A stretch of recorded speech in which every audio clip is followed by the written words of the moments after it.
سلام ہو عظمت حسین رضی اللہ تعالیٰ عنہ پر کہ جنہوں نے آخری دم تک نانا کے فرمان کا پاس رکھا اور اپنے اہل بیت کو صبر و استقامت کی تلقین کرتے ہوئے قیامت تک کے مسلمانوں کے سامنے عظیم نمونہ پیش کیا۔ جس وقت حضرت امام میدان کربلا میں قاسم بن حسن کی لاش کو اٹھا کر اپنے خیمے کے سامنے لائے اور علی اکبر کی لاش کے پہلو میں لٹا دیا تو اہل بیت کے رونے کی آوازیں شروع ہو گئیں۔ جب آوازیں آنا شروع ہوئیں تو آپ نے اس وقت بھی یہی ارشاد فرمایا کہ اے اہل بیت بہت صبر کرو، اے اہل بیت صبر کرو، اے چاچاؤں کی اولاد صبر کرو، اس کے بعد تمہیں کوئی ذلت اور تکلیف آنے والی نہیں ہے۔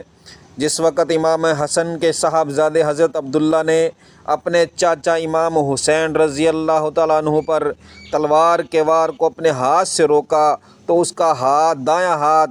شانہ سے کٹ کر جدا ہو گیا۔ تو حضرت امام حسین رضی اللہ تعالیٰ عنہ نے اپنے خاندان کے اس نوجوان کو اپنی چھاتی سے لگایا اور فرمایا، اے بھتیجے، جو مصیبت اس وقت تم پر آئی ہے اس پر صبر کرو، اس پر اللہ سے ثواب کی امید رکھو اور اللہ بہت جلد تم کو تمہارے صالح باپ دادوں سے جا کے ملا دے گا۔